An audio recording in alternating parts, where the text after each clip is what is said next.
तो ऐसे ही एक केस हमारे पास आया था अभी रिसेंटली, उसमें एक मेल पर्सन हमारे पास आए, उन्होंने मुझे बताया कि मेरा एक बार डिवोर्स हो चुका है, this is my second marriage, और मेरा फर्स्ट जो मैरिज थी वो बहुत बैड मैरिज थी।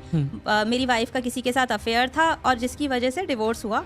और लेकिन डिवोर्स वाज वेरी बैड क्योंकि गर्ल ने बहुत ज़्यादा परेशान करके, फॉल्स एलिगेशंस लगा के, बहुत ह्यूज अमाउंट एक्सट्रैक्ट करके डिवोर्स लिया था।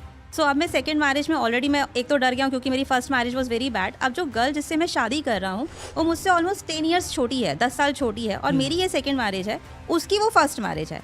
और वो सामने से मेरे पास प्रपोजल आया अरेंज मैरिज का, और गर्ल और फैमिली बहुत ईगर है, बहुत जल्दी करना चाहती है शादी, हर चीज़। जबकि ठीक है, मैं उनसे बहुत वेल ऑफ हूँ financially, I can say I am very well of then them, but वो भी एक अच्छी मिडिल क्लास फैमिली है। तो ऐसा नहीं है कि मुझे समझ नहीं आ रहा कि वो फैमिली मुझे इतना क्यों अप्रोच कर रही है, वो गर्ल स्पेशली मुझे इतना फोर्स क्यों कर रही है शादी के लिए। तो मैं उसका एक बैकग्राउंड चेक कराना चाहता हूँ कि कोई रीज़न तो नहीं है इतना ज़्यादा अप्रोच है, इतना ज़्यादा फोर्स जल्दी शादी करने का।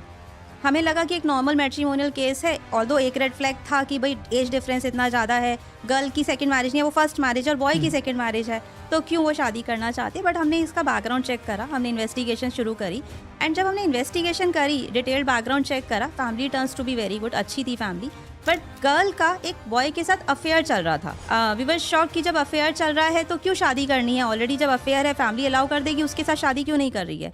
तो हमने क्लाइंट को रिपोर्ट सबमिट करी, वी टोल्ड कि इस गर्ल का ऑलरेडी अफेयर चल रहा है एक पर्सन के साथ, मेल पर्सन के साथ, और रीज़न तो हम नहीं कह सकते फिर वो आपसे शादी क्यों करे, but she is in relationship with someone.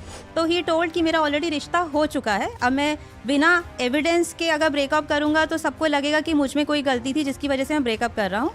तो मुझे एविडेंस चाहिए कि क्यों, मतलब उसका कि किसी बॉय के साथ अफेयर चल रहा है, and I also want to know the reason कि जब उसका अफेयर चल रहा है तो मुझसे शादी ही क्यों करना चाहती है।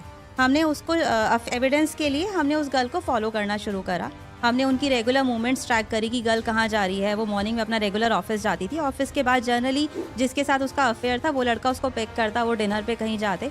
हमारे क्लाइंट को बताती थी कि वो ऑफिस में लेट हो रही है, बट वो डिनर पे जाते, एट टाइम्स लंच पे बाहर होते थे, वो ऑफिस ही नहीं जाती थी, और उस बॉय के साथ किसी होटल रूम में थी। 2-3 बार वो इंस्टेंस भी आया कि वो उसके साथ किसी होटल रूम में थी। उसको जब हमने वो एविडेंस दिखाए कि ये वो बॉय है जिसके साथ वो अफेयर में है, ही गॉट शॉक्ड। वो इतना गुस्सा हो गया, इतनी तेज़ वहाँ पर चिल्लाने लग गया, ये कैसे हो सकता है, ऐसा इसने क्यों किया, ये हो ही नहीं सकता। बट लाइक ये नॉर्मल है, अफेयर है, उसकी एविडेंस हमने आपको दे दी, आप इतना हाइपर, इतना शॉक क्यों हो गए हो।